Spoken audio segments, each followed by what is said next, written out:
शुका सारिखे पूर्ण वैराग्य ज्याचे वशिष्ठा परी ज्ञान योगेश्वराचे कवी वाल्मिका सारिखा मान्य ऐसा नमस्कार माझा सद्गुरु रामदासा. जय जय रघुवीर समर्थ.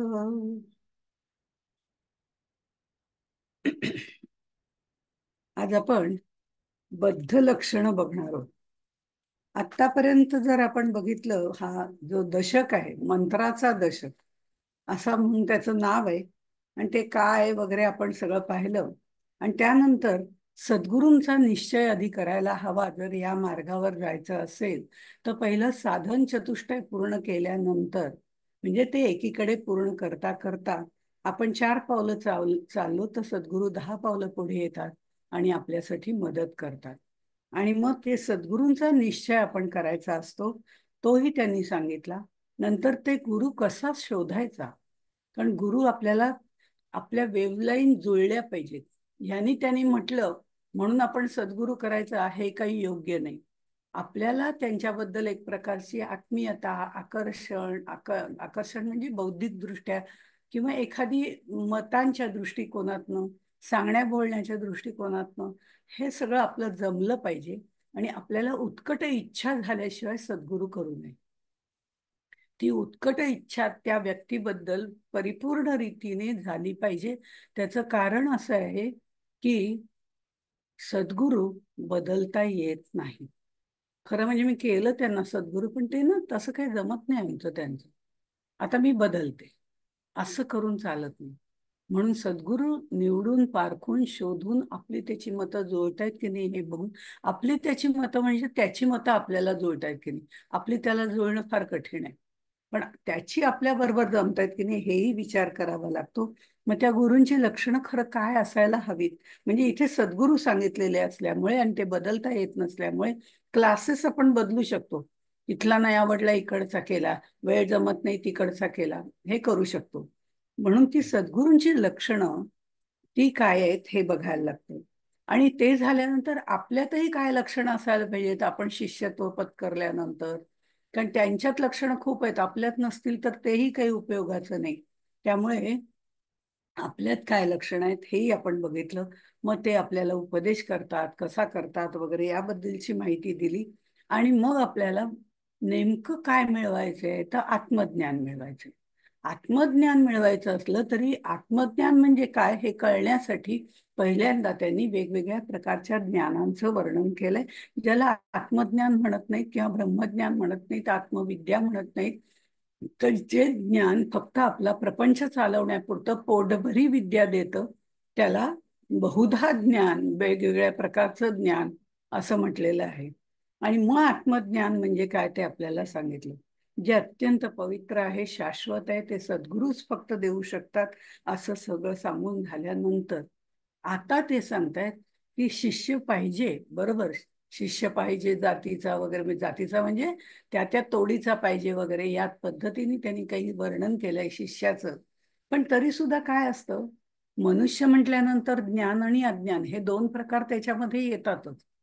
पण आम्ही बरेचसे लोक हे बद्ध असतो, संसारात गुंतलेले असतो, माया ममतेत गुंतलेले असतो, किंवा त्या सगळ्या आसक्तीमध्ये राहिलेले असतो. आणि हे सगळं अनेक वर्षांपासून चालत आलेलं आहे. पण इथे त्यांनी असं सांगितलं, ह्या सगळ्या लोकांची विभागणी जर करायची झाली तर कशी करता येईल.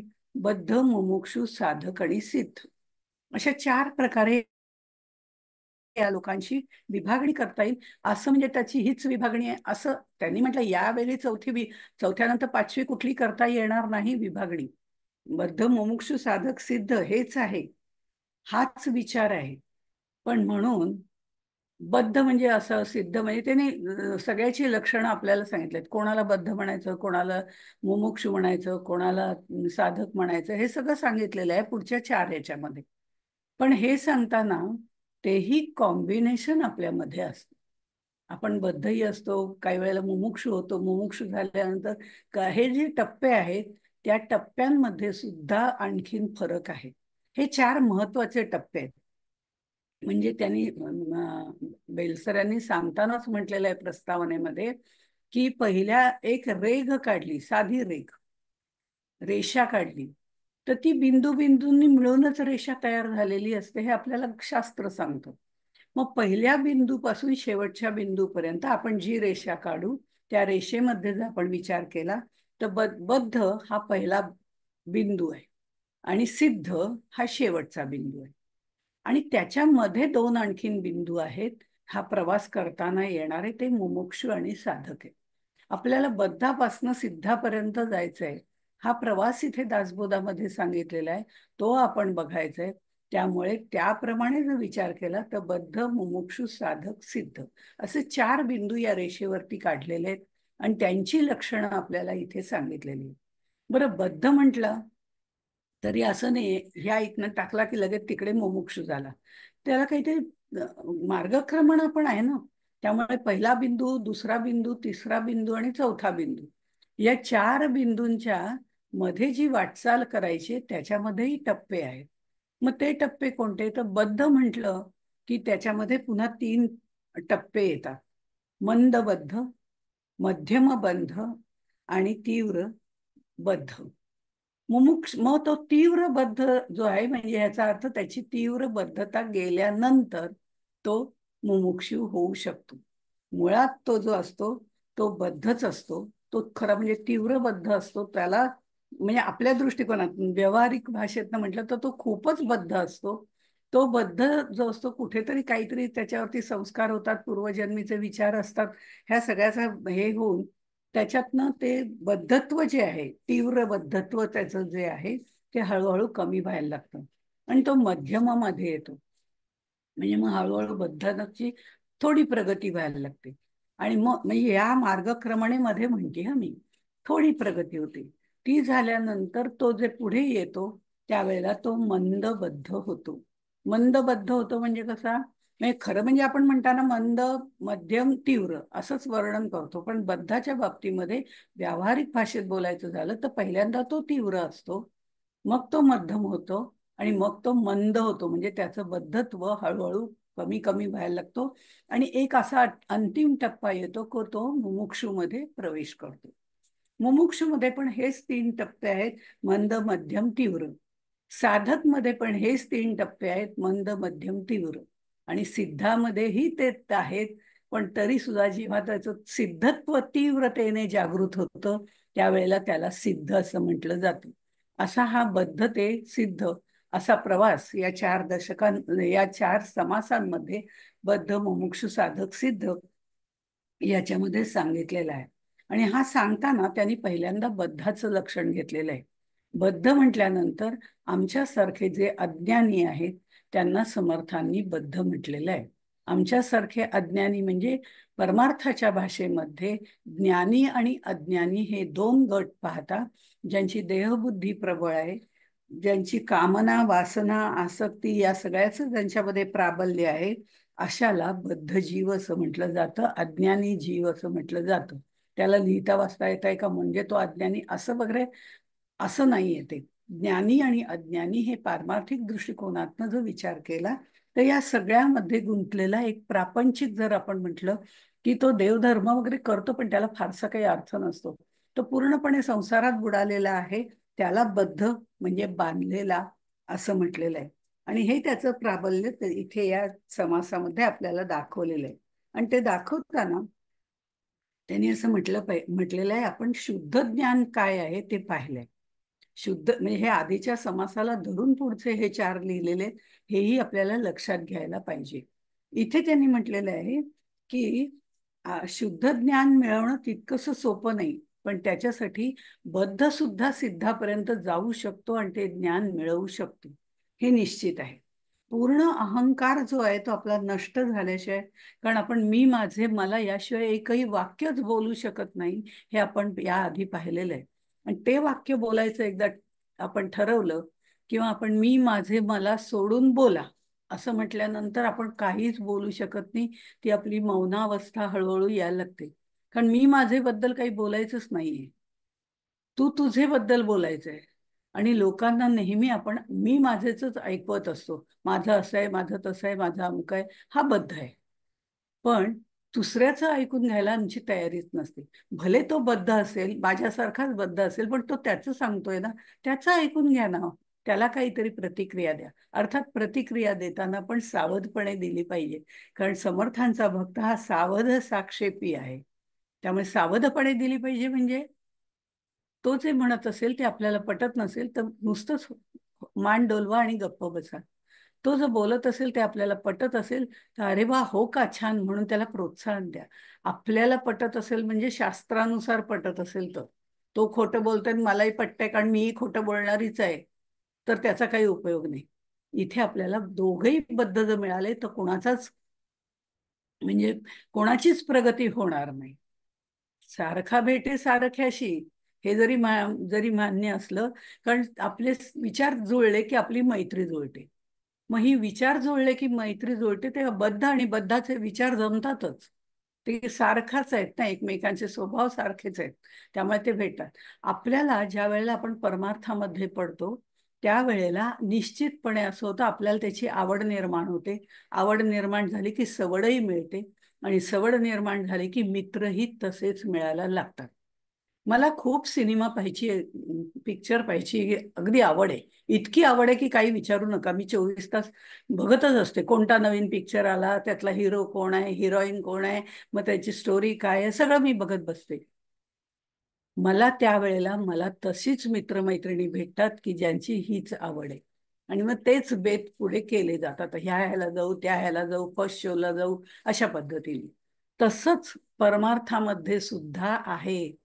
शेवटी जी मनुष्याची अंतर्गत अशी जी स्वभाव रचना आहे ती सारखा मिळे सारख्याशी. दारुड्या असेल तर त्याला 10 दारुडेच भेटतील, बाकी चांगली माणसं भेटणारच नाहीत. त्याचप्रमाणे परमार्थामध्ये सुद्धा हे सुद्धा व्यसनच आहे. परमार्थाचं सुद्धा व्यसन आहे, पण ते चांगलं आहे. ज्ञानेश्वर माऊलींची ओवीच आहे तशी की ना ईश्वर स्मरणम व्यसनम. तो त्याच्यामध्ये इतका गुंतलेला असतो की त्याला बाकीच्याची काही गरजच भासत नाही. तर ते जे स्मरण आहे ते सुद्धा व्यसन आहे. आणि दारू पिणं हेही व्यसन आहे, पण तरीही दोन्ही याच्यामध्ये महद अंतर आहे.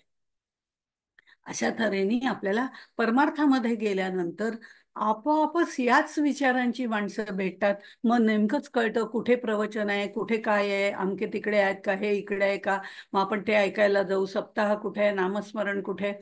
हेच आपले विचार आपल्या स्वभावाप्रमाणे बाहेर पडतात आणि तसेच लोक आपल्याला भेटतात आणि आपली उन्नती होते. हे त्यांना सांगायचं आहे. पण यासाठी मुळामध्ये आपला अहंकार नष्टपात झाला पाहिजे. तर आपण तो मार्ग तिथपर्यंत जाऊ शकतो, चोखाळू शकतो, त्या मार्गावरनं वाटचाल करू शकतो. मन द्वैतातीत झालं पाहिजे. निर्द्वंद्व नित्य सत्वस्थ असं जे गीतेमध्ये म्हटलेलं आहे त्याप्रमाणे द्वैतातीत, अर्थात ह्या सगळ्या शेवटच्या अवस्थात आहेत, पण तिथपर्यंत आपल्याला जायचंय बद्ध मुमुक्षु साधक सिद्ध याप्रमाणे. त्यामुळे द्वैतातीत व्हायचंय, त्रिगुणातीत व्हायचंय. कुठलेच गुण नकोच. जे सगळे गुण परमेश्वराने निर्माण केले ते यासाठी केलेले आहेत. त्याचाच आधार घेऊन आपण त्या गुणांच्या पलीकडे असणाऱ्या त्या परब्रह्मापर्यंत जायचंय. अशा पद्धतीने त्यांनी सांगितले. आज आम्हाला बद्धाचं वर्णन करताना एक महत्वाचं सांगावं लागतं की इतक्या जन्मीचे आमच्यावरती हे बद्धाचे संस्कार झालेले आहेत. अनेक जन्मांचे संस्कार झालेले आहेत. आणि या जन्मात सुद्धा आता जर म्हटलं 70-80 वयापर्यंत तेही आम्हाला झालेले आहेत. हे 70-80 वर्षाचे याच जन्मातले, पण त्याच्याही आधीच्या असे अनेक 184 योनी असे जे संस्कार झालेले आहेत ते आमच्यावर इतके घट्ट बसलेले आहेत. बघा ना, इतक्या वर्षाची परंपरा आहे आमच्या बद्धपणाची. तर ती जी आहे, मी देह आहे, माझं असं आहे, माझं तसं आहे, हे जसं आहे ना, हे ट्रेनिंग आम्हाला इतक्या वर्षापासून अनेक जन्मापासून दिले गेलेले, ते एका क्षणात जाईल का? नाही जाणार. इतक्या जन्मीचं जे सगळं आपण म्हणतो बहुत जन्मीचे पुण्य, ते पुण्य असेल तर ठीक आहे, हा मार्ग तरी मिळतो. पण नाहीच आहे. पण अनेक जन्माचे हे बद्धपणाचे संस्कार मात्र आहेत आणि ते इतके घट्ट झालेले आहेत की जग सत्य, मी माझे सत्य, माझाच संसार, माझी आसक्ती, माझी भावना, माझी कामना, हे सगळे संस्कार झालेले आहेत माझ्यावर. ते एका क्षणात जाणं शक्य नाही. पण मग ते जाणारच नाहीत का? प्रयत्न केला तर निश्चित जाणारे आहेत, असं त्यांनी सांगितलेलं आहे. त्यामुळे आता अगदी साधं उदाहरण जर आपण घेतलं, उन्हाळा आहे, इतका उन्हाळा आहे की 5 वरती पंखा लावला, अगदी शेवटच्या ह्याच्यावरती, तो इतका जोरात फिरत असतो, इतका गरगर गरगर फिरत असतो.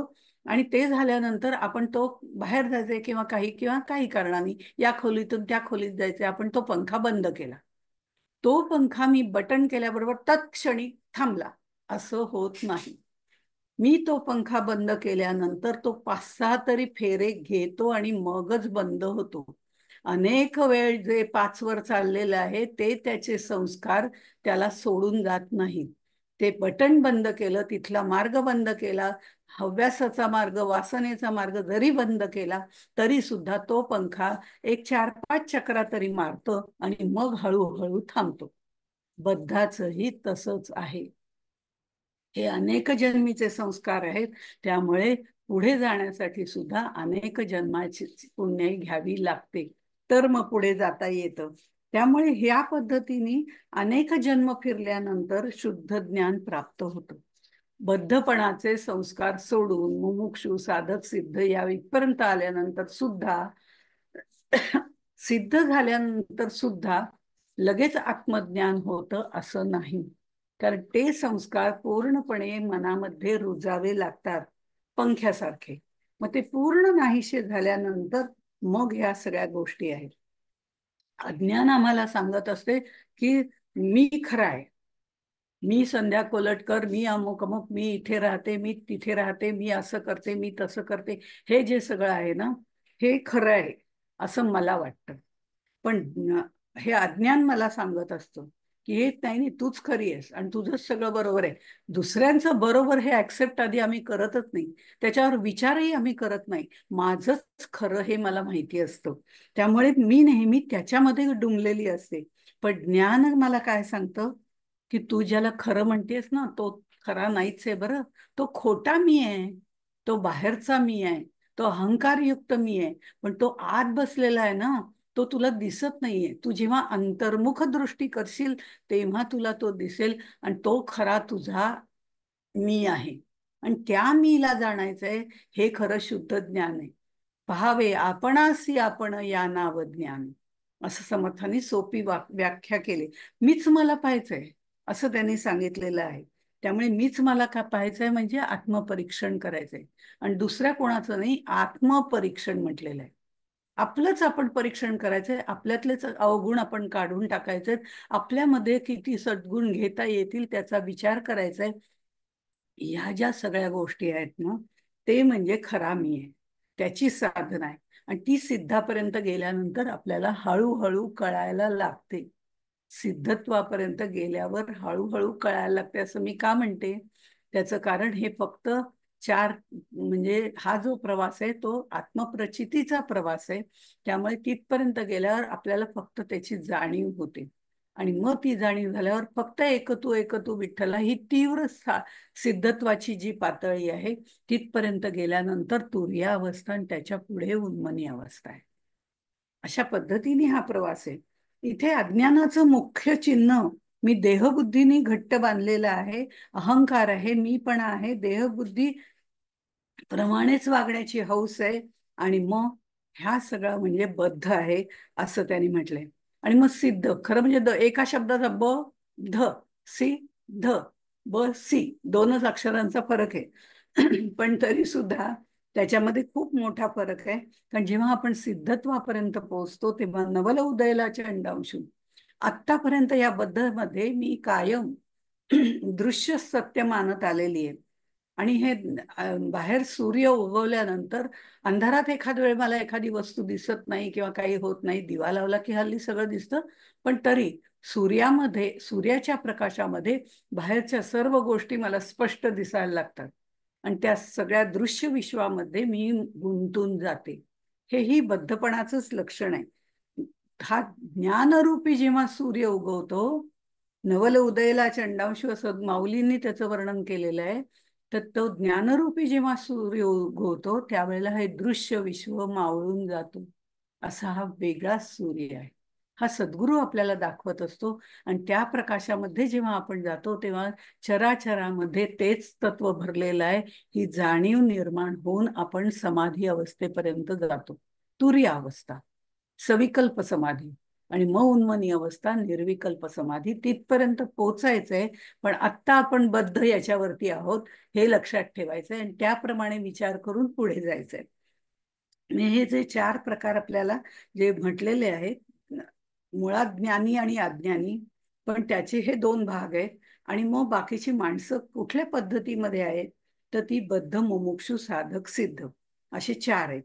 आणि हे कशावरनं ठरवलेलं आहे? समर्थांनी ज्या वेळेला पर्यटन केलेलं आहे किंवा वेगवेगळ्या ठिकाणी ते हिंडलेले आहेत आणि पृथ्वीवरती ज्या वेळेला आपल्या सर्व भारतभर हिंडले त्यावेळेला त्यांनी मनुष्याच्या स्वभावाचं निरीक्षण केलेलं आहे.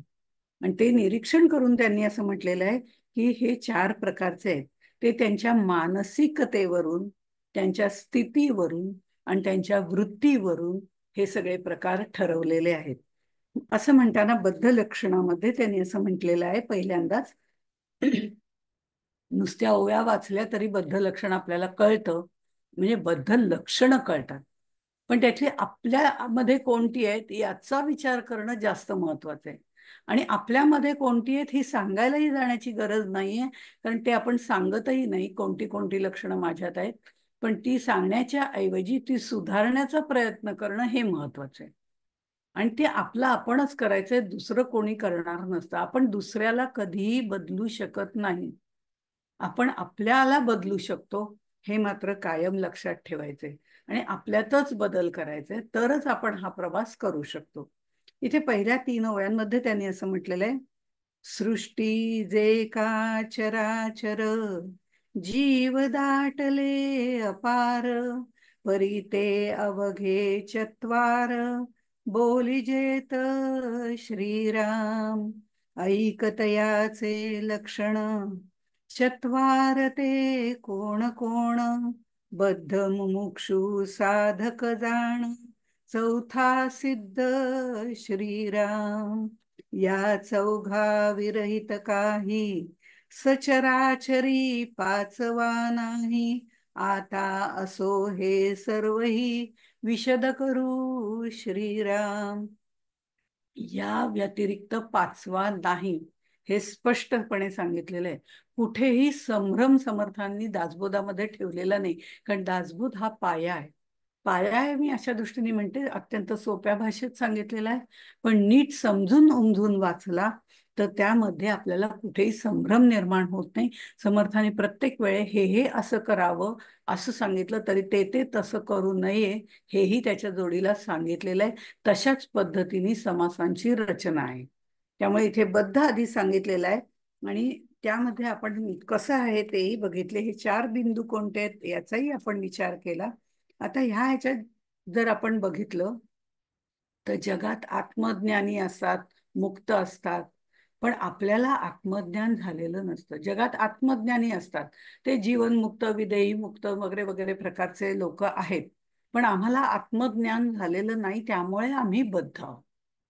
दुसरं, ज्ञानामध्ये मुक्त करण्याचं म्हणजे सामर्थ्य आहे, पण बद्धामध्ये बंधन म्हणजे अज्ञानामध्ये बंधन निर्माण करण्याचं सामर्थ्य आहे. दोन्ही 2 टोकाची वेगवेगळी ही आहेत.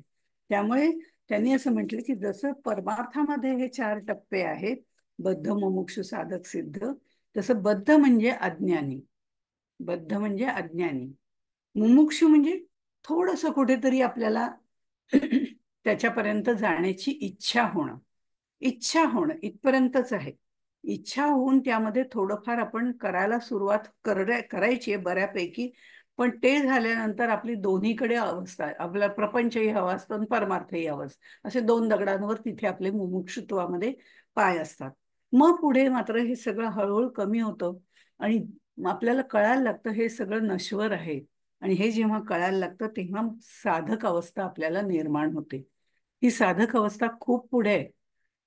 आम्ही म्हणताना म्हणून घेतो आम्ही समर्थांचे साधक आहोत वगैरे. आपलंच आपल्याला लावलेलं एक उपाधी असते, पण ते काही खरं नसतं. आपण इतके काही साधक नसतो. आपण प्रापंचिक आहोत, आपण बद्ध आहोत, फार तर मुमुक्षू आहोत एवढं म्हणता येईल. मुमुक्षू आहोत म्हणजे या मार्गाला वळलंय एवढंच आहे, म्हणजे तीव्र मुमुक्षुत्व पण नाही. त्यामुळे त्याच्यानंतर मग ही साधक ही भाग येतो. आणि त्याच्यानंतर सिद्धाचा भाग, जो पूर्ण ज्ञानी झालेला असतो, त्या बिंदूला गेलेला असतो, दृश्य विश्व त्याच्या पुढे नसतं, सगळी चराचरामध्ये त्याला परमेश्वर दिसतो. आता ह्या ज्ञानामुळे स्वतंत्रता मिळते आणि अज्ञानामुळे बंधन येतं. पण ज्ञानामुळे स्वतंत्रता मिळते हे खरं आहे का हो? तर तसंही म्हणता येत नाही, कारण ज्ञान आणि विज्ञान दोन्ही मुरावं लागतं. हा उहापोह साधक नंतर त्यांनी केलेला आहे. त्याचं कारण, बद्धाला हे सांगितलं तर काही उपयोग नाही, तो मुमुक्षुत्वाकडे जाणारच नाही.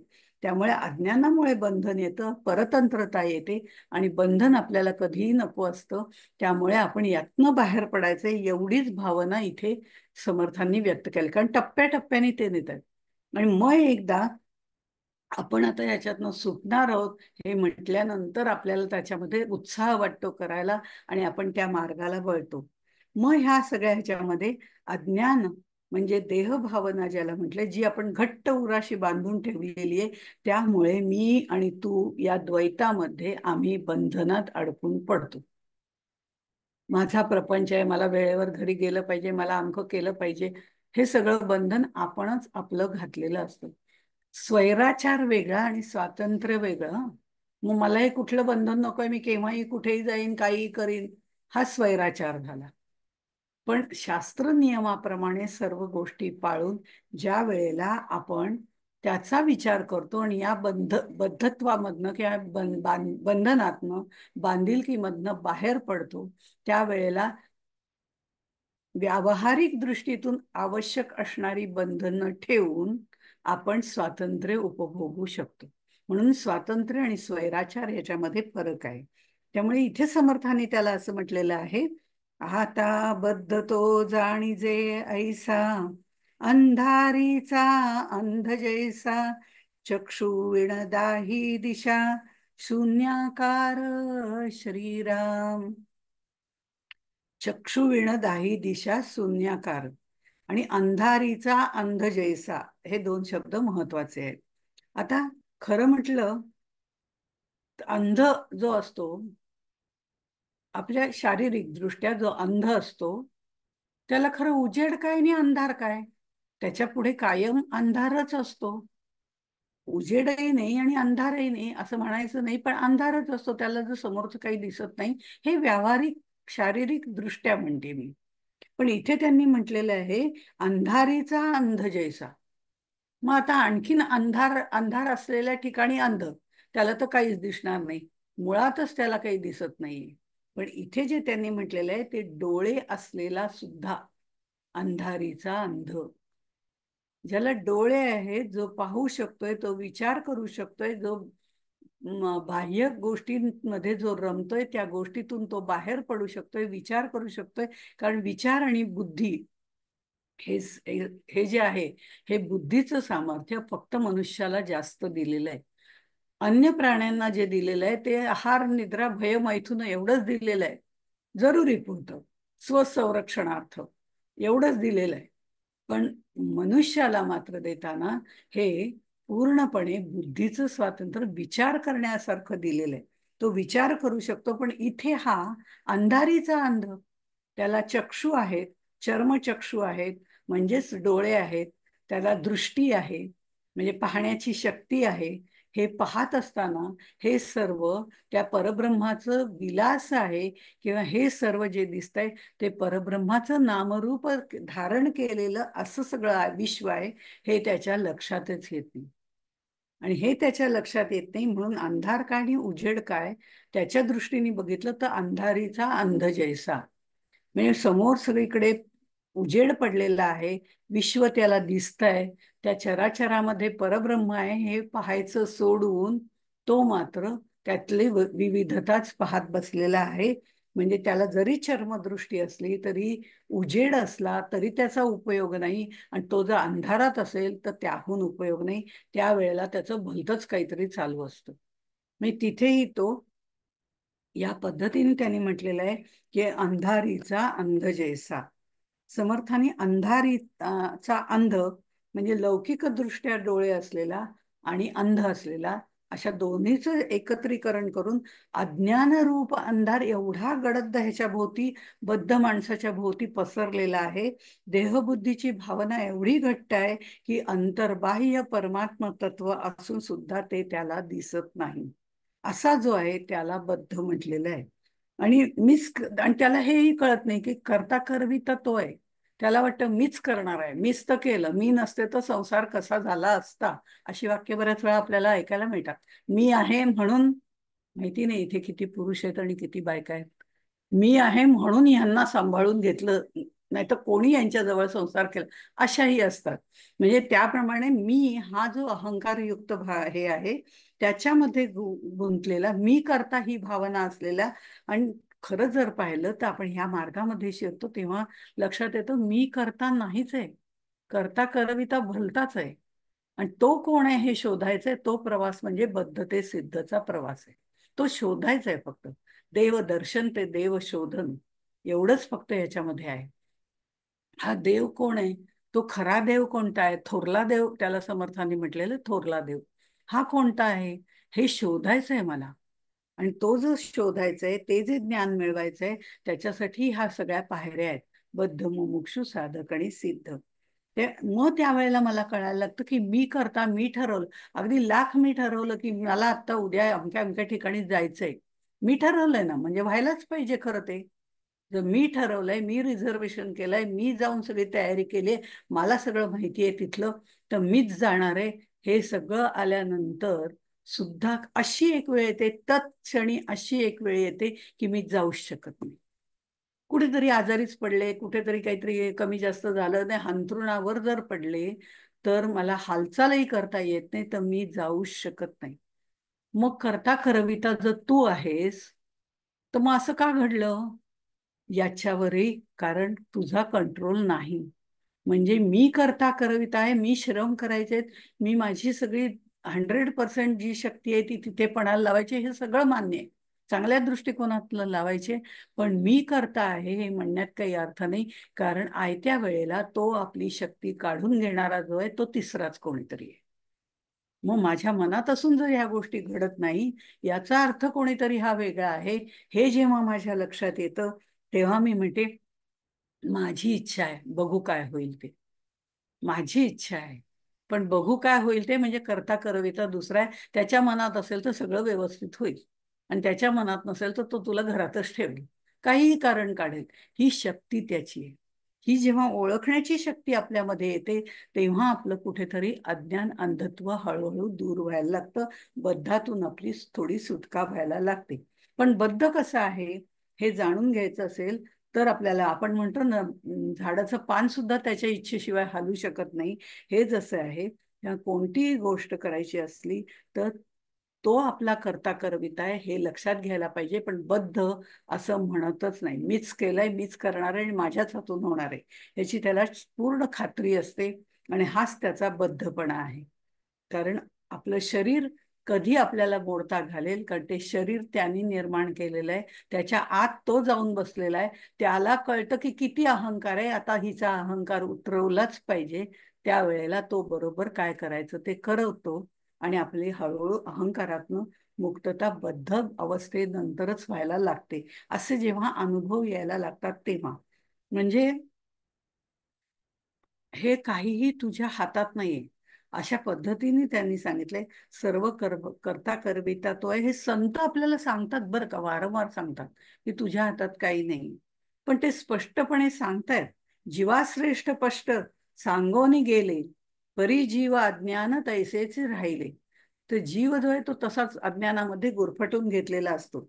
मग पुढे त्यांनी 7व्या ओवीमध्ये असं म्हटलेलं आहे, भक्त ज्ञाते तापसी, योगी वितरागी संन्यासी, पुढे देखता दृष्टीसी, येणार नाही श्रीराम. म्हणजे ह्याच्या बाबतीत त्याने असं म्हटलंय, खरं म्हणजे आता बद्ध माणूस आहे किंवा सिद्ध आहे किंवा मुमुक्षु आहे, साधक आहे, अशा लोकांच्या सगळ्यांच्याच अवतीभोवती संत फिरत असतात. बघत असतात, जात असतात, कारण संत चालते बोलते परमेश्वर आहे. त्याप्रमाणे हे सगळे चालते बोलते जी लोक आहेत, मोठी लोक आहेत, भक्त, ज्ञानी, तापसी, योगी, वितरागी, संन्यासी, असं सगळी नावं त्यांनी दिलेली आहेत. म्हणजे थोडक्यामध्ये त्या पदापर्यंत पोचलेली म्हणा किंवा जाणारी म्हणा, अशी जी सगळी लोक आहेत, ती सगळी या लोकांच्या भोवती अवतीभोवती असतात. पण बद्ध माणसाला मुळामध्ये आधी संत सज्जन कोणी दिसतच नाही. म्हणजे त्याला दिसतच नाही, म्हणजे अगदी तो शेजारी असला तरी त्याला ओळखता पण येत नाही. आणि ते ओळखलं तर त्याची योग्यता कळत नाही. त्याचं काय असं म्हणून तो लगेच हात झटकून मोकळा होतो. योग्यताही कळत नाही, आणि कळली तरी म्हणतो नको रे बाबा, हे कोण करत बसणार, तासंतास जप करा, इकडं जा तिकडे जा, नामस्मरण करा, हे काय आपल्याला जमणार नाही. त्याच्यापेक्षा त्या बाजूला फिरकायलाच नको, म्हणून तो दुर्लक्ष पण करतो. म्हणजे आधी मुळामध्ये असे संत सज्जन त्याला भेटत नाहीत. भेटले तर ते त्याला ओळखता येत नाहीत, ओळखले तर त्याची योग्यता कळत नाही, आणि योग्यता कळली तरी त्यांचा सहवास नको रे बाबा असं म्हणून तो बाजूलाच होतो. त्यामुळे आपलं जिथे ज्ञानेश्वरीचं पारायण चाललेलं आहे, नंतर महाप्रसाद आहे, अशा ठिकाणी जावं. आपली एक वेळ छान मस्तपैकी सगळ्यांची नंतर जेवणाच्या वेळेला गप्पा बिप्पा होतील. हा, काय कुठे एक तासभर उपवास नाही का, ठीक आहे, जाऊया. मग नंतर प्रसाद बिसाद घेऊ, गप्पा टप्पा करू. म्हणजे उद्देश कुठला आहे बघा. उपासनेला जाण्याचा उद्देश सुद्धा वेगळा असू शकतो. म्हणजे अशा पद्धतीने जाणारे लोक जास्त असतात. त्यामुळे असं न करता, ते आपल्याला ज्ञान घ्यायचंय या दृष्टिकोनातून तो तिकडे फिरकतच नाही, त्याला बद्ध असं म्हटलेलं आहे. आता ह्याच्यामध्ये विचार म्हणजे हे त्याच्या आचरणाची भाग हा झाला सगळा भाग. विचारांचा भाग कसा असतो या बद्ध लोकांचा, तोही त्यांच्या ह्याच्यात जर आपण उदाहरण घ्यायचं ठरलं तर असं आपण एक व्यावहारिक उदाहरण बघू, कारण बद्ध हे व्यावहारिक दृष्टिकोनातूनच बघावे लागतात, आणि त्यातनंच त्यांचं बद्ध पण आपल्याला लक्षात येतं. एखादा योगी पुरुष ध्यानाला बसलेला आहे, आणि ध्यानाला बसताना तर डोळे असे नासाग्र दृष्टी ठेवून अर्धवून मिली तर डोळे वगैरे, आपल्याला ते योग्याचं वर्णन माहितीये, त्या पद्धतीने तो बसलेला आहे, एका झाडाखाली बसलेला आहे, अंगावर वस्त्र वगैरे नाहीत, भगवी छाटी लंगोटी वगैरे अशा पद्धतीने बसलेला असेल कदाचित. आणि तो तिथे दाढी बिडी वाढलेला, केस बीस वाढलेले आहेत, अशा पद्धतीने मुद्दाहून असं वर्णन केलंय. आणि मग तिथून जर समजा चोर गेले, आपल्यासारखंच दुसरं आहे असंच या बद्धांना नेहमी वाटत असतं. तो योगी तिथे बसलेला आहे, तो ध्यानाला बसलेला आहे, अगदी पहाटेची 3ची ब्राह्ममुहूर्ताची वेळ आहे, अंधार आहे. त्यामुळे तो असंच खाली डोकं घालून बसलेला आहे, जसं एखादा पेंगत राहिलेला असतो तसं. पेंगत राहिलेला असतो तसा तो योगी नसतो, पण बद्ध माणसाला तो तसा दिसतो, म्हणून मी त्याचं वर्णन तसं केलेलं आहे. ज्या वेळेला चोर तिकडून जात असतात, तेव्हा त्यांना असं वाटतं हाही आपल्यासारखा चोरच असेल, याच्या या मांडी खाली सुद्धा डब्बोलं भरलेलं असेल कुठलं एखादं. पण काय आहे, आपण इकडून चाललोय ना, म्हणून त्याला संशय आला असेल, म्हणून त्यांनी डोळे मिटून ध्यानी असल्याचं किंवा योगी असल्याचं ढोंग केलेलं आहे. हा काही तसा नसणार आहे. मग तिकडून एखादा दारुड्या येतो, आणि दारुड्या त्यावेळेला तिथून जातो, त्यावेळेला तो म्हणतो अरे वा, हाही माझ्यासारखा डोलतोय की, असं करून खाली बसलाय, म्हणजे त्याला त्याची मानही पेलवत नाही. मला तरी माझी कुठे पेलवते, यांनी बहुतेक घेतलेली दिसते, आता चालवत नाही म्हणून मांडी घालून बसलाय, थोड्या वेळाने मी माझ्यासारखा आडवाच होणार आहे. त्यालाही त्याच्या वृत्तीप्रमाणे दिसतं. पण त्याच ठिकाणून ब्राह्ममुहूर्तावर एखादा योगी चालला असेल, एखादा संत सज्जन चालला असेल, तर तो मात्र म्हणेल काय सुंदर ध्यान लावून बसलेला आहे, याच्यासारखी ध्यान धारणा मला जमली पाहिजे, ती अजून मला जमत नाही. या योग्याच्या समोरच आपण बसावं, आणि तो कसं करतो याचं निदान निरीक्षण तरी करावं. त्याचं निरीक्षण करून ते आत्मसात करता येत आहे का ते बघावं. अशा पद्धतीने तो विचार, तिघांचे या एकाच योग्याला बघून असणारे वैचारिक म्हणजे दृष्टिकोनातून बघितलं तर तिघांचे विचार अगदी वेगवेगळे आहेत, आणि जो तो आपल्याप्रमाणेच तो आहे असं समजतात. त्यामुळे बरेच वेळा असं होतं की बऱ्याच गोष्टी चांगल्या लोकांच्या बाबतीमध्ये सुद्धा वाईट सांगितल्या जातात, ते काही नाही, ते खरं नाही, अमकं नाही वगैरे, असे बद्ध लोक असतात. आणि दुसरा कोणी जर सन्मार्गावर चाललेला असेल तर त्याला कसं मागे खेच, काय ते टाळ कुठून मिळणार आहे तुम्हाला, उगीच आपलं जायचं, कशाला तो हरिपाठ म्हणायला पाहिजे, आत्ताच बोलणं झालं त्याप्रमाणे कशाला वारीला जायला पाहिजे, मस्त झोपून जा, काही वारीला वगैरे जायची गरज नाही. म्हणजे असं हा बद्ध दुसरा जर काही करत असेल तर त्याला प्रोत्साहन तर देणार नाही, पण त्यालाही या मायेमध्ये जेवढं गुंतवता येईल, विषयात गुंतवता येईल, तेवढं तो करण्याचा प्रयत्न करतो. सांगायचं जयासी जैसे ध्यान तैसेची दिसे, असं समर्थाने मागच्या ह्याच्यात म्हटलेलं आहे. समाज जयासी जैसे ध्यान तैसेच दिसे, म्हणजे आपली वृत्ती जशी असते तसंच आपल्याला समोरचं दृश्य दिसत असतं. पण ते तसं असतंच असं नसतं, म्हणजे दिसतं तसं नसतं म्हणून जग फसतं. असं आपल्याकडे काही काही म्हणी फार साध्या सोप्या आहेत. दिसतं तसं नसतं म्हणून जग फसतं असं जे म्हटलं जातं, याच्यात कुठेही तुम्ही तो अर्थ लावा, आपल्या व्यावहारिक जीवनामध्ये लावा, त्याचाही अर्थ वेगळा आहे. आणि तसंच आपल्या पारमार्थिक जीवनामध्ये लावा, की दिसतं तसं नसतं म्हणून जग फसतं. मग हे दृश्य खरं आहे का? तर नाही. दृश्यावरती विश्वास ठेवायला नको, कारण जे जे दिसतं ते तसंच असतं असं नाही. आम्हाला फूल दिसतं, आम्हाला पान दिसतं, आम्हाला त्यातलं सौंदर्य, पण त्यातलं जे सौंदर्य आहे तो भगवंताचा गुण आहे. त्यातला जो हिरवेपणा आहे आणि जो मनाला असा बहार आणणारा आहे, ते जे निसर्ग सौंदर्य आहे, तो आपल्याला परमेश्वराचा संदेश आहे, की तसंच प्रसन्न होऊन दुसऱ्याला प्रसन्न कर.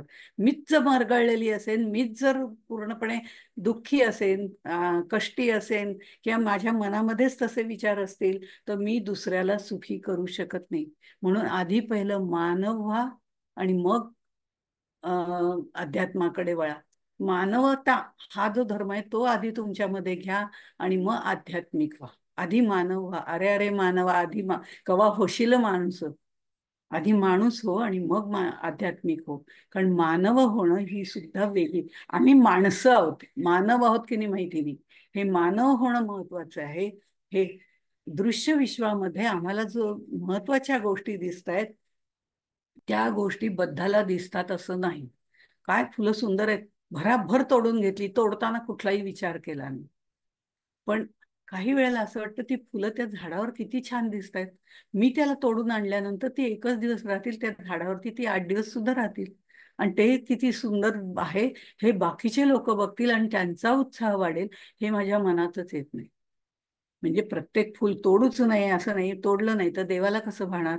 पण पूर्वीच्या काळामध्ये मी हे फूल तोडतोय ते मी परमेश्वरासाठी तोडतोय, त्याला वाहण्यासाठी तोडतोय, मी चांगल्यासाठी हे वापरतोय, अशा पद्धतीने पण म्हटलं जायचं. पण आता एवढं म्हणायलाही वेळ कोणाला नसतो, कारण बाकीच्या गोष्टी असतात.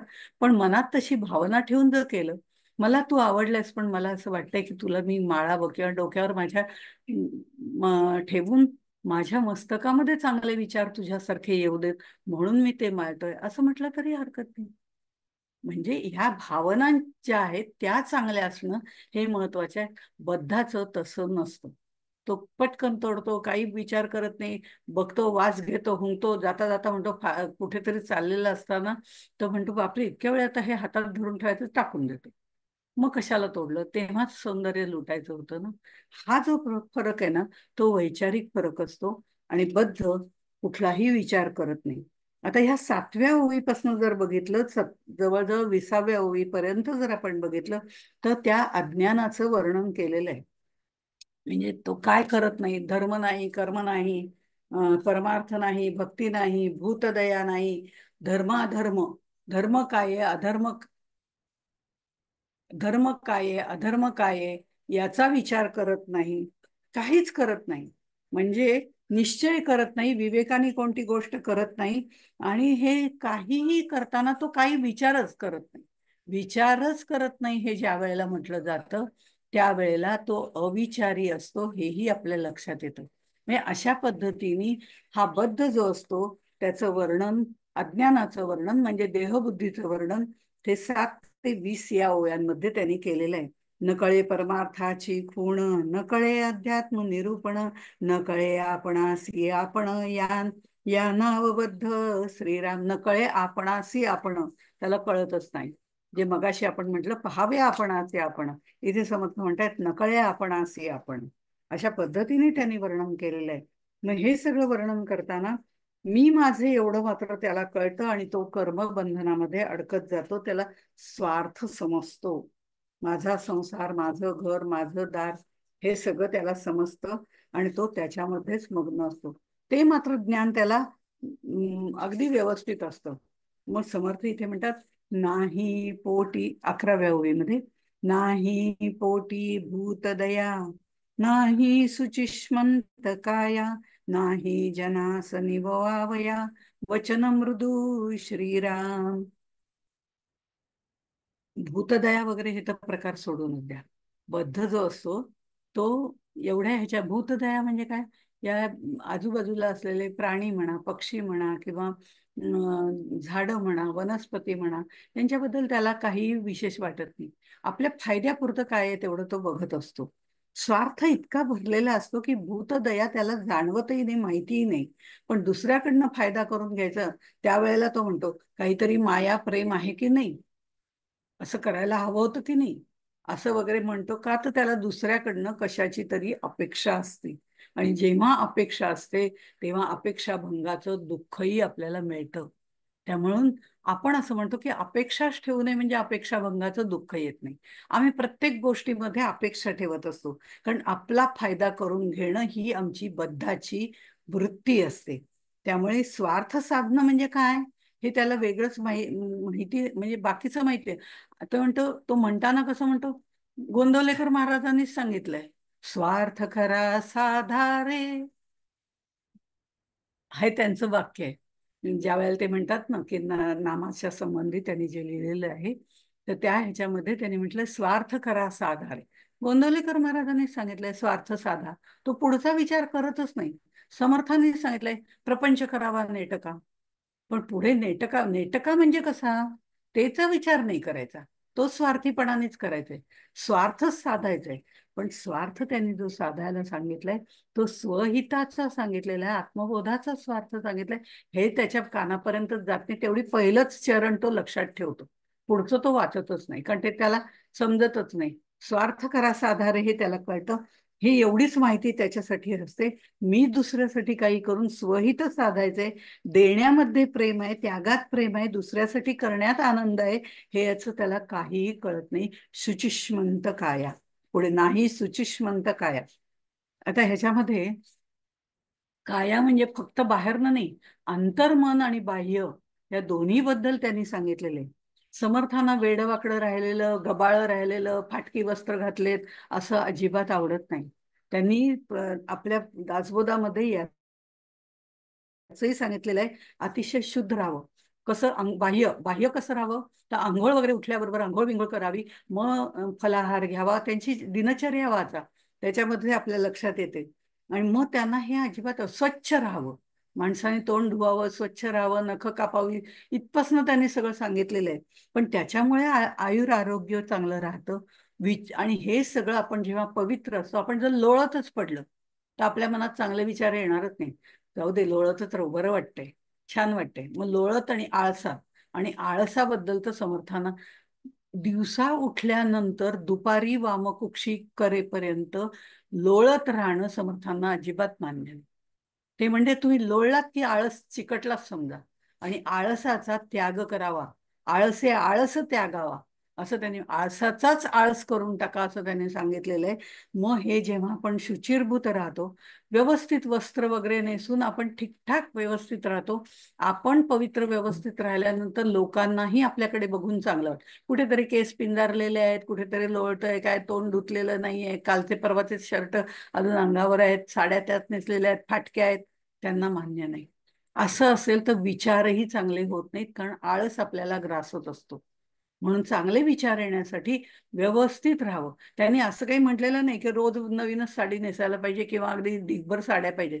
स्वच्छ सुचिरभूत, फाटकं तुटकं नसलेलं, झालं असेल तर शिवून नेसा, पण चांगलं नेसा, असं त्यांनी सांगितलं. नेटके वस्त्र नेसावे, वस्त्र, केस, नख, असं हे सगळं सगळं बाहेरची काया सुचिष्मंत करावी, म्हणजे आपले विचार चांगले होतात. म्हणून आपल्याकडे जी पद्धत आहे की उठल्या की आंघोळ करायची, म्हणजे काय, जे आपलं पहिलं झाल्यानंतर आंघोळ करायची, मग देवाची पूजा करायची, ही जी परंपरा आपल्याकडे आहे ती यासाठी आहे. शाळेत जायचंय, सकाळी अंघोळ करावी, शाळेत मग जावं. कारण झोपेतच तुम्ही शाळेत गेल्यावरती आपल्या मनामध्ये तो आळस एक प्रकारचा असतो, तो फरक पडतो. म्हणजे ह्या सगळ्या गोष्टी मुद्दामून समर्थांनी लहान मुलांसाठी सांगितलेत, मोठ्यांसाठीही सांगितलेल्या आहेत. आणि तसंच अंतरंग पण शुद्ध असावं. आपोआपच आपल्या आचार चांगला असला की विचार चांगले होतात. जर आचारच भ्रष्ट असेल तर विचारही भ्रष्टच होतात. म्हणून आचार चांगला असायला पाहिजे, म्हणजे विचार चांगले होतात. काही वेळेला आपल्याला संभ्रम पडतो की विचार चांगले असले तर आचार चांगला होईल, तर तसं नाही. आचार चांगले असले तर विचार, आणि याबद्दलही समर्थांची ओवी आहे. त्यामुळे तोही आपल्याला विचार करता येईल, कारण आचार आधी चांगला पाहिजे. लहानपणी कुठे कळत असो, लहान बाळ असताना मग त्यावेळेला आपण आंघोळ घातली की घेतो ना, आंघोळ करून कपडे बदलतो ना, त्या बाळालाही छान वाटतं की नाही. झोपेतून उठून तोही फ्रेश होतो की नाही. किंवा बाळ असेल तर ते आणखीन गाढ निद्रेमध्ये जातं. ते गाढ निद्रेमध्ये जातं तेव्हा ते परमेश्वराच्या जवळ असतं. म्हणजे घट्ट बांधून आपण दुपट्यामध्ये ठेवतो आणि ते गाढ झोपतो. त्यावेळी त्याच्या चेहऱ्यावरचे हावभाव बघावे, किंवा त्याच्या चेहऱ्यावरचं काही अं, काय बोलतोय ते बघावं. अतिशय सुंदर बघण्यासारखं असतं. कारण तो त्यावेळेला परमेश्वराशी बोलत असतो गाढ झोपेमध्ये.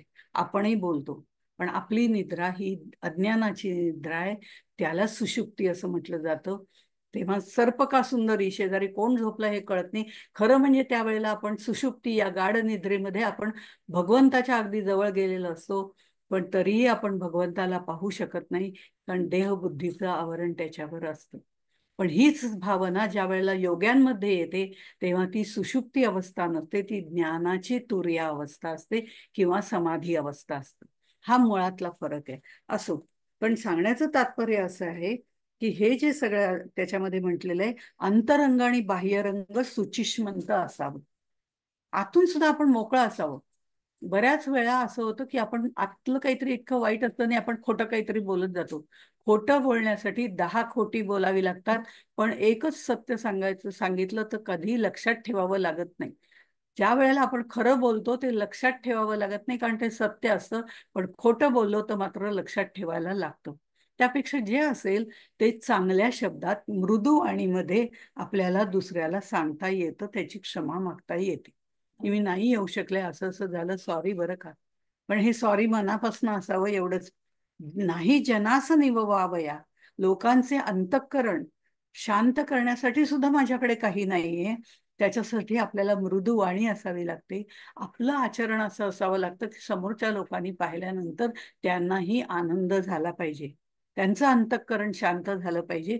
यासाठी वाणी पण आपली मृदू असावी लागते. नाहीतर वाणीच इतकी तीक्ष्ण असते, मी माझे मला यांनी अहंकाराने इतकी भरलेली असते की काही विचारू नका. त्या माणसाचं ऐकणं आपल्याला कठीण जातं, जड जातं. मग असं वाटतं आपण शांत बसावं, त्याचं मी पुराण चाललंय ते चालू दे, मला जमतं मीच करते, याच्या पलीकडे तो जातच नाही. अशी जी अहंकारयुक्त वाणी असते ती फार वेळ ऐकू येत ना, ऐकाविषयी वाटत नाही. तो जो निर्माण होतो तो दर्प, अहम अहंता अहंकार आणि दर्प. अहम आहे तोपर्यंत ठीक आहे, तो आपल्याला शेवटपर्यंत आवश्यक आहे. पण ज्या वेळेला अहंता निर्माण होते तेव्हा मी माझं हेच राहतं, त्याचंच मी बोलत राहते. त्या अहंताचा अहंकार जेव्हा निर्माण होतो तेव्हा मी म्हणते माझ्यासारखी, मी माझ्यासारखं दुसऱ्या कोणाला जमतच नाही, म्हणून लोकांना तुच्छ मानण्याची भावना निर्माण होते. आणि दर्प म्हटलं तर मीच, बाकी सगळे मूर्ख, हाच त्यातला उद्देश असतो. त्या दर्पाच्या जवळ कोणीही जात नाही. खूप मोठा घाण वास आलेला असला तर आपण तिथे नाक धरून बाजूला जातो. तसंच अशा व्यक्तीच्या पासून आपण 10 हात दूर राहतो. म्हणून हा अहम अहंता अहंकार दर्प याच्यापैकी पुढच्या 3 गोष्टी बद्धामध्ये ठासून भरलेल्या असतात. पुढच्या 3 गोष्टी का म्हणते, कारण अहमची सूक्ष्म जाणीव आपल्याला शेवटपर्यंत आवश्यक आहे. त्याशिवाय मी परमार्थ करू शकत नाही. म्हणून अशा तऱ्हेने नाही पोटी भूतदया, नाही सुचिष्वंत काया, नाही जनास निभवावया वचन मृदू, असं त्यांनी सांगितले.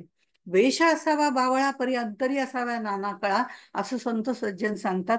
वेश असावा बावळा म्हणजे काही बावळटासारखं राहायचं असं मुळीच नाही, कळकट मळकट घालायचं असं मुळीच नाहीये. पण अतिश्रीमंतीतही राहायची गरज नाहीये. पण त्याचा सुवर्णमध्येही आपल्याला साधता येतो. व्यवस्थित राहावं, साधं सोपं राहावं, लोकांना पचेल रुचेल अशा पद्धतीने राहावं, लोकांना उगीच अट्रॅक्ट करण्याकरता काहीतरी भलतंच घालू नये अशा पद्धतीने. म्हणजे वेश असावा बावळा याचा अर्थ तशा अर्थाने नाही घ्यायचंय, नीट नेटकं राहावं. प्रत्येक गोष्टीचा समन्वय साधणं हे दासबोधातनं आपल्याला शिकता येतं, म्हणून त्यांनी तसं म्हटलेलं आहे. मग लोकांशी हे बोलणं अहंकाराने मदोन्मत्तपणे असं नसावं, बोलण्यात मार्दव असावं, नाटकीपणा नसावा. काही लोक नाटकीपणाने फार बोलतात आणि त्याच्यामध्ये असं वाटतं की मी किती त्यांच्याबद्दल दाखवतोय, किती मार्दव दाखवतोय. पण नाटकीपणा आणि मार्दव याच्यातही फरक आहे. अर्थात जे दासबोध वाचतात त्यांना आपोआपच तो कळायला लागतो, पण कळायला लागला म्हणून ते बोलून दाखवत नाहीत. त्याचं कारण त्यांना माहिती आहे ह्यांचं हे नाटकीपणाने चाललंय ते चालू दे, आपण आपल्या मनामध्ये काय ठरवायचं ते ठरवायचं. पण खरंच एखादा जर प्रेमाने बोलत असेल तर तेही त्याला कळतं, हेही तितकंच खरंय. कारण हे सगळं वाचता वाचता अनेक उदाहरणं समर्थांनी आपल्याला त्याची दिलेली आहेत. आणि त्यामुळे अशा पद्धतीने हे जे सगळे नको असणारे गुण आहेत ना, ते त्याच्यामध्ये ठासून भरलेले असतात. आणि अध्यात्माच्या दृष्टीने जर विचार केला तर नकळे भक्ती, नकळे ज्ञान, नकळे वैराग्य, नकळे ध्यान, नकळे मोक्ष, नकळे साधन, या नावबद्ध श्रीराम. नकळे भक्ती असं कसं म्हणता येईल? तो तर जातो ना, ते तिथे मोठा काहीतरी कार्यक्रम होता, महायाग का काय वगैरे होता, गेला होता ना तिथे. मग नकळे भक्ती कसं, तो गेलाच असणार. आणि काय अगदी भक्तिपूर्ण डोळे मिटून व्यवस्थित तो यज्ञाला बसला होता, प्रमुख पाहुणा.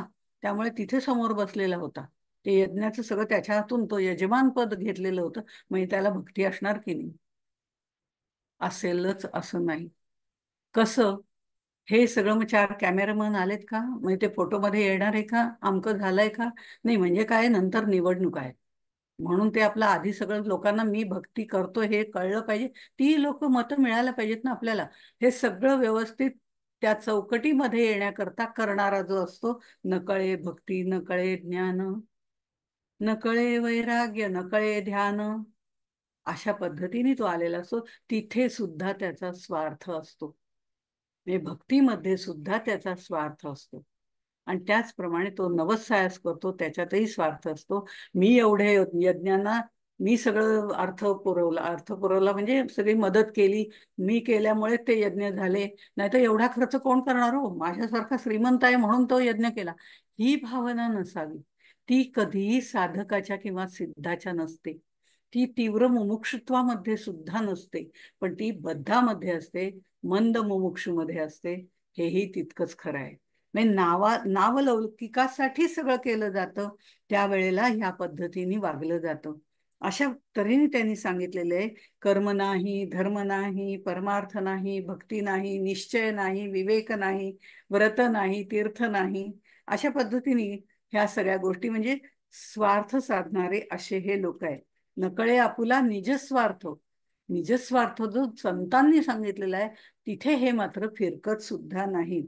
आणि त्यामुळे त्यांनी असं म्हटलेलं आहे, नकळे शास्त्रार्थ बोलिला, नकळे निजस्वार्थ आपुला, नकळे संकल्पे बांधला, या नाव लौकिक, या नाव बद्ध श्रीराम. निजस्वार्थ त्यांना कळत नाही, पण लौकिक स्वार्थ मात्र त्यांना कळतो. आणि त्यालाच ते स्वार्थ म्हणतात आणि त्याच्यामध्ये मात्र ते रमून गेलेले असतात. निजबोधाचा स्वार्थ त्यांना कळत नाही आणि तो जास्त महत्वाचा असतो. तो मिळाल्यावर जी श्रीमंती मिळते ना, ती यांना कधीच मिळणार नाही.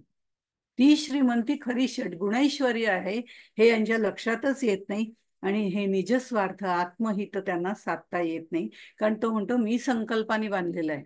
मी संकल्पाने, खरं जर बघितलं तर अध्यात्मामध्ये संकल्प आणि विकल्प, विकल्प हा देहबुद्धीचा असतो आणि संकल्प हा आत्मबुद्धीचा असतो. आणि संकल्प म्हणजे त्या परमेश्वराची प्राप्ती हा एकच असतो. पण आम्ही एवढे संकल्प केलेले असतात, पंचवार्षिक योजना, हे संकल्प त्यांच्या दृष्टीने जास्त महत्वाचे असतात, जे अशाश्वत असतात. त्यामुळे कोणी आपल्याला कोण सांगताय आणि कोण आपल्याला वचन देत आहे हेही महत्वाचं आहे. सद्गुरु वचन तेची मान्य, असं समर्थांनी म्हटलेलं आहे. कारण सद्गुरु हा वचन देणार आहे आणि तो ते परिपूर्ण करणार आहे. बाकीचे वचन देतील पण पूर्ण करतीलच असं नाही. असे जे आहेत ते बद्ध आहेत. मनुष्य देहात त्यांनी जन्म घेतलेला आहे. आणि तो जन्म घेताना आधीपासून तो म्हणतो, सोडव बाबा, या गर्भवासातनं सोडव, मी तुझं ध्यान करीन. पण गर्भवासातून बाहेर पडल्यावर आपण बघितल्या आधीच्या ह्याच्यामध्ये, तो कुठे त्याचं ध्यान करतो? दुपट्यात गुंडाळ्याबरोबर मायेत गुंततो. आणि मायेत गुंतला की आपलं मी माझं त्याचं सुरू होतं. मग हे जे आहे तेही आपण बघितलेलं आहे. म्हणजे तो मनुष्य सुद्धा त्याचं वचन पाळत नाही. त्याप्रमाणे हा बद्ध त्याचं वचन पाळेलच अशी गॅरंटी नाही, किंबहुना नाहीच. म्हणून बद्धावरती फार विश्वास ठेवण्यात अर्थ नाही. पुढे गेल्यानंतर त्यांनी म्हटले, ते ज्ञानविषयी उणे तेथे कैची ज्ञानाची लक्षणे, बहुसाल कुलक्षणे या नावबद्ध. यांचा ज्ञानाशी काही संबंधच नाही. ज्ञान म्हणजे आत्मज्ञान. आणि मग त्यांचा कशाशी संबंध आहे? अज्ञानाशी संबंध आहे. देहबुद्धीला घट्ट धरून ठेवलेला आहे. त्यामुळे त्यांचा अज्ञानाचावरच भरोसा आहे. म्हणजे देहबुद्धीवर भरोसा आहे, ज्ञानाशी काहीही संबंध नाही. त्यामुळे हा बद्ध जो आहे तो पुनरपि जननम पुनरपि मरणम याच्यामध्येच गुंतलेला असतो.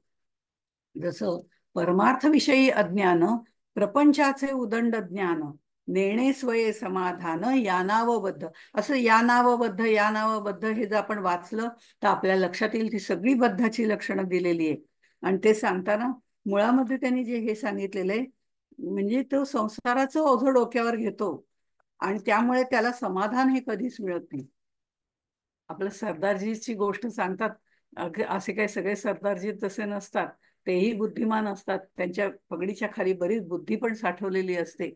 पण तरी सुद्धा एक आपला जोक सांगायचा झाला की असं म्हटलं जायचं, पूर्वीच्या काळी एक सरदारजी होता आणि तो गाडीतून प्रवासाला चालला होता. गाडीतून प्रवासाला चाललेला असताना त्याची बॅग, त्यांनी तो बसला बरं का, गाडीत बसला, रिझर्वेशन केलेलं होतं, तो बसला आणि बॅग मात्र डोक्यावर घेऊन बसला. सगळे म्हणे, "अहो, खाली जागा आहे ना, तिथे बॅग ठेवा, किंवा वरती तिथे जागा आहे, सामान ठेवायची जागा आहे, तिथे जागा, तर तिथे ठेवा, वरती ठेवा."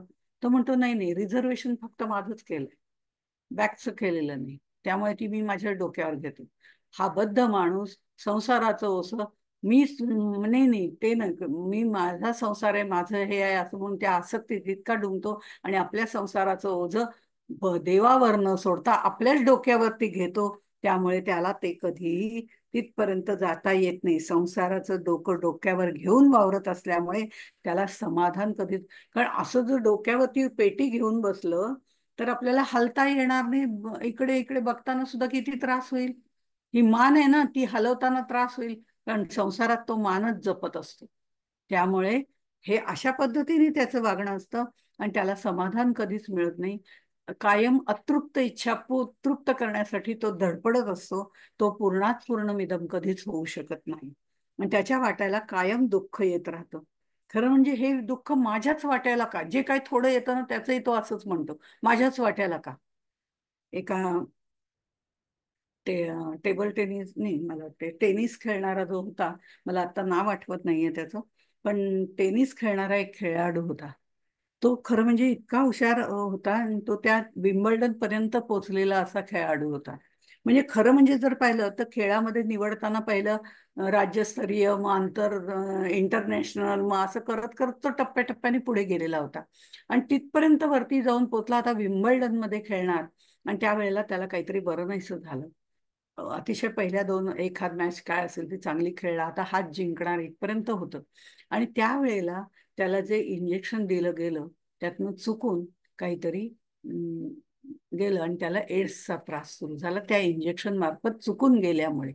डॉक्टर नाही माहिती, तर काहीतरी घडलं असेल, काय माहिती नाही, ती सुई वापरली असेल किंवा काही असं असेल, त्यातलं मला काही कळत नाही. पण तरी त्याला एड्स झाला आणि मग त्याला ती लक्षणं दिसायला लागल्यानंतर त्याही सामन्यामध्ये तो खेळू शकला नाही जास्ती करून आणि नंतर हळूहळू तो म्हणजे बाहेरच पडला. सगळे म्हणे, नाही हा असता तर बरं झालं असतं, काय सुंदर खेळत होता अमकं. हे असं कसं झालं, तुझ्याच बाबतीत असं काय झालं? त्याच्यावरती तोही तेवढा शांत डोक्याचा होता, इथपर्यंत पोहोचला होता तरी अहंकार नव्हता. त्यांनी असं म्हटलं, ज्या वेळेला भगवंतांनी मला राज्यस्तरीय मधनं इंटरनॅशनल मध्ये सोडलं, तिथून तो पुढे घेऊन गेला. ते विम्बल्डनच्या अनेक मॅच, म्हणजे आधीपासून मी विश्वविजेता वगैरे ठरलेलो आहे आणि आत्ता जर त्यांनी मला हे दिलं, त्यावेळेला मी त्याला म्हटलं का हे तू मलाच का दिलं, तू दुसऱ्याला द्यायचं होतं ना हे. सामना जिंकताना मी कधी असं म्हटलं नाही, असा विचारही केला नाही. मलाच का, दुसऱ्याला दिला तर चाललं असतं. पण आता जर त्यांनी मला हे दिलेलं असेल आणि ते जर माझं पूर्वजन्मीचं प्रारब्ध असेल, तर ते माझं मलाच भोगलं पाहिजे. मी त्याला असं का म्हणायचं की आत्ता तू मला हे का दिलं, मलाच का दिलं, मलाच का दिलं? ह्याच्यामध्ये गर्भित अर्थ काय होतं? दुसऱ्याला दिलं असतं तर चाललं असतं. हा बद्ध. मलाच का, दुसऱ्याला दिलं असतं तर चाललं असतं. कारण आपलं चांगलं व्हावं हीच भावना, मग दुसऱ्याचं काय वाटेल ते झालं तरी सुद्धा चालेल, असं जे आहे त्याला बद्ध असं म्हटलं जातं. आणि आणखीन एक गोष्ट त्यांनी थोडं एक 5 मिनिटं वाढवते. दुसरं एक त्यांनी सांगितलं ते म्हणजे म्हणजे अशा बऱ्याच ओव्या आहेत, जवळजवळ 22 पासून पुढे 35 पर्यंत त्या ओव्या आहेत.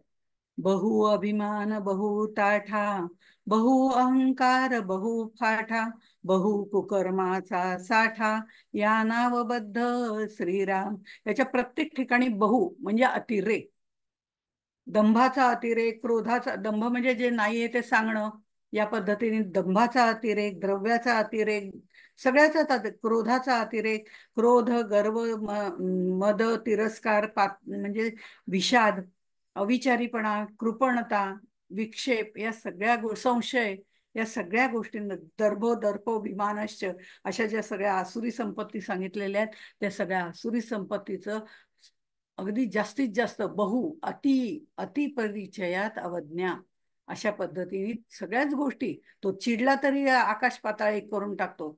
तो प्रेम करायला लागला तरी अति करतो की वाटतं नको एवढं प्रेम, पण कधी तू तोंडात मारशील तेही सांगता येत नाही. म्हणजे अशा पद्धतीने आपली त्याच्याविषयीची भावना निर्माण होते. असा जो असतो तो म्हणजे बद्ध असतो. सगळ्याचाच अतिरेक आणि कुठल्याही गोष्टीचा अतिरेक हा घातकच असतो, हे आपल्याला माहिती आहे. तो बद्ध असतो. त्यामुळे बद्ध म्हणजे बांधलेला असतो असं. आता हे बांधलेल्या असण्यामध्ये हे बंध रेशमाचे, प्रियकरणी प्रेयसीचं पण असतं ना तसंच प्रेम, तोही बद्धच आहे. कमळात असणारा भुंगा जर एखादं लाकूड फोडू शकतो, तर तो कमळ तोडून काय येत नाही, पण त्याला कमळाबद्दल प्रेम असतं. ती इतक्या नाजूक पाकळ्या सुद्धा तो तोडत नाही. पण जर हा बद्ध असेल तर तो प्रेम सुद्धा प्रेयसीवर एवढं करतो, एवढं करतो, आणि ती जर चुकून माकून त्याच्या आयुष्यातनं दूर होते असं त्याला वाटलं तर तो तिचा खून सुद्धा करतो. आहेत अशी उदाहरण. तो बद्ध असं म्हटलेलं आहे. म्हणजे बेडी कोणतीही असो, बद्धता कोणती असो, सोन्याची असो, लोखंडाची असो, पण ती बांधतेच ना. म्हणून बद्ध जो आहे तो कायम याच गोष्टींचं चिंतन करत असतो. अहोरात्र नामस्मरणासाठी माळ नाही, पैशाचं चिंतन करतो. हातात माळ घेतली तरी सुद्धा त्याला दृश्य कोणाचं असतं डोळ्यासमोर? भार्या, असंच त्यांनी म्हटलेलं आहे. तर ही सगळं भार्या, धन, दौलत, याच सगळ्याचं तो सतत चिंतन करत असतो, असंही वर्णन केलेलं आहे. अहोरात्र नामस्मरणासाठी माळ घेत नाही, पण दारेचं चिंतन, दारा असं म्हटलंय मुद्दामून, भार्या दारा, अशा तऱ्हेने ते जे वर्णन केलं जातं. तर हाती द्रव्याची जपमाळ, कांता ध्यान सर्व काळ, सत्संगाचा दुष्काळ, तोची बद्ध श्रीराम, या नाव बद्ध, असं त्यांनी म्हटलेलं आहे. म्हणजे द्रव्यदारा त्याची तीर्थ, द्रव्यदारा तोची परमार्थ, द्रव्यदारा सकळ स्वार्थ तोची बद्ध. द्रव्य आणि दारा या दोन गोष्टींमध्ये तो, द्रव्य प्रपंचासाठी हव्यासापोटी तो जमवत असतो, आणि दारा एक आणखीन समर्थांचे शब्द हे अतिशय टिपून ह्याच्यामध्ये वापरलेले आहेत. इथे दारा म्हटलंय, इथे कुठेही भार्या, कांता, पत्नी असे शब्द वापरलेले नाही. दारा, दारा याचा एक अर्थ असा आहे, तो जी फूट पाडते ती दारा. म्हणून आपण सहसा ही माझी दारा आहे असं म्हणत नाही, आणि म्हणूही नाही. कारण ती माझी भार्या आहे, ती माझी पत्नी आहे. भार्या म्हणजे जी खरोखरी सप्तपदी चालून माझ्या आचरणाशी तिचं आचरण जुळवून घेते आणि माझ्याप्रमाणे मला साथ देणारी जी आहे ती भार्या. ती पत्नी, प्रत्येकाचं हे वेगवेगळं आहे. कांता, अशी छोट्या छोट्या छटा आहेत, त्याच्यात दारा हा शब्द येतो. पण दारा म्हणजे जी फूट पाडते, मग ती प्रपंचातही फूट पाडते, म्हणजे सासर माहेर याच्यात फूट पाडते, तीही दारा असते. किंवा जी परपंच आणि परमार्थ याच्यामध्येही फूट पाडते, तिलाही दार. म्हणजे तिला जे इतके सगळ्या गोष्टी हव्या असतात आणि ते मिळवण्यासाठी तो पुरुष धडपडत असतो, त्याच्या आणि तिचं दोघांचा विषयोपभोग घेण्यातच वेळ जातो, तिला दारा असं म्हटलं जातं. आणि म्हणून इथे त्यांनी द्रव्यदारा तेची तीर्थ, द्रव्यदारा तोची परमार्थ, हे दारा हा शब्द वारंवार वापरलेला आहे. एवढंच मला सांगायचंय, बाकी काही नाही. तर इथे ही काम इच्छा जी आहे, खाणे पिणे मजा करे, खाओ पिओ मजा करू, हे जे आहे ना, की सगळं, आणि त्याप्रमाणे अन्य वासना वाढवल्या जातात आणि त्याच प्रबळ केल्या जातात. हे बंधन वाढतं, पण हे क्षणिक आनंदाचं आहे. त्याच्यात हुरळून जायचं नाही. ते पर्यायाने त्याच्यातनं दुःख प्राप्त होतं, हे मात्र त्याच्या लक्षात येत नाही.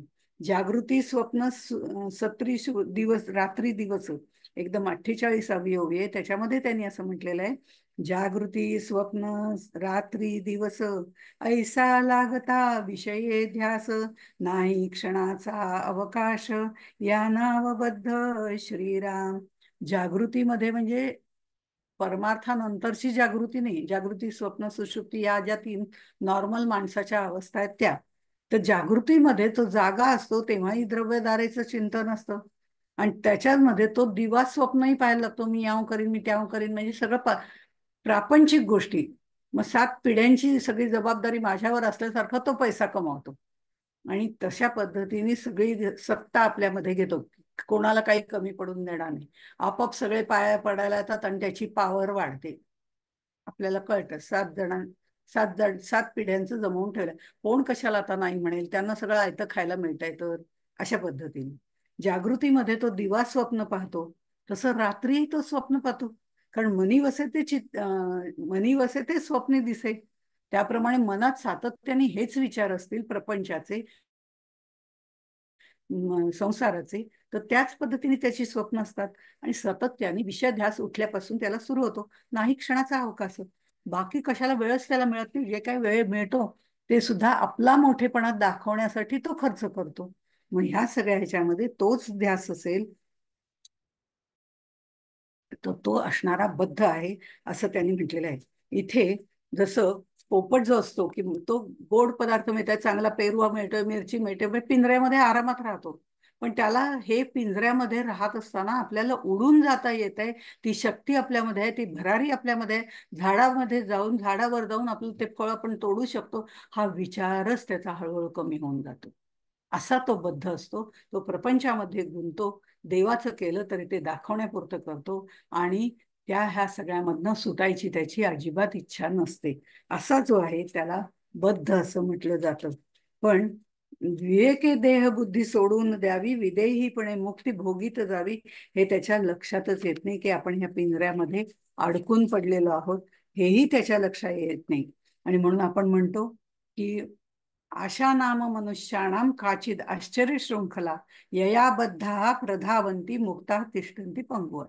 हा श्लोक आपल्याला सगळ्यांना माहिती आहे, सुभाषित आहे. आणि हा माणूस त्या आशा नावाची जी बेडी आहे ना, हे मिळवायचे ते मिळवायचे, ते थांबायलाच तयार होत नाही. ही जी शृंखला आहे ती त्याला धावायला भाग पाडते, आणि हा बद्ध त्याच्यामध्ये धावत सुटतो. आणि मुक्ता तिष्ठन्ति पंगुवत, जो ह्या सगळ्यातनं मुक्त झालाय, तो शांत निवांत स्वमध्ये सिद्ध होऊन थांबून राहतो. हा बद्ध तो सिद्ध, असा हा प्रवास इथे त्यांनी आपल्याला सांगितलेला आहे. आपण म्हणजे समर्थ तर म्हणतात, शंकराचार्यांनी असं म्हटलेलं आहे खरं म्हणजे, की हा देह जो आहे ना, हा परमेश्वराने निर्माण केलेला, तोही आपल्याला वारंवार सूचना देत असतो, आता बास, यातनं बाहेर पड, यातनं बाहेर पड. केसांनी बघुनी वयासा पुल्या, कृष्णत्व ही त्यागिले. केसांनी काळ पण हरवलं, पांढरे झाले नाही, आम्ही त्याच्यावरती लावतो आणि पुन्हा आपल्या संसारात गुंतो. केसांनी बघुनी वयास पुल्या, कृष्णत्व ही त्यागिले, लक्षावे विषयास न म्हणून चक्षु ही मंदावले. खरं म्हणजे आता दिसेनासं झालं, नको बघू ना बाहेरचं विश्व, पण आम्ही चष्मा लावतो, दिसत नाही हो. मग ते दिसायला पाहिजे, नक्की कोण काय करतं हे दिसायला पाहिजे ना. त्यामुळे त्याच्यासाठी सुद्धा आम्ही चष्मा लावून ते वाढवतो.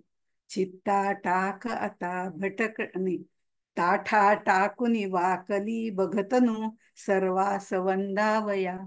म्हणजे आता हळूहळू वाकायला लागलंय शरीर, की बाबा दुसऱ्या पुढे थोडी नम्रता येऊ दे तुझ्यामध्ये, पण नाही. तरीही मी ताठ मानेने म्हणते माझंच सगळं आहे. असा जो गुंतून राहतो तो बद्ध असतो. चित्ता टाक आता भटकणे, शोभे न जे या वया. एवढं वय झालं, 70 वर्षाच्या वयामध्ये मी काहीही शिकले नाही, अजूनही मी बद्धच राहिले आहे. हळूहळू कुठेतरी हे टाकायला पाहिजे आणि मुमुक्षुत्वाकडे जायला पाहिजे, एवढा विचार आपल्या मनामध्ये फक्त रुजवलेला आहे. आणि तो विचार मनात ठेवूनच आपण पुढच्या समासाला पुढच्या वेळेला प्रारंभ करू. तोपर्यंत इथेच थांबू. जय जय रघुवीर समर्थ.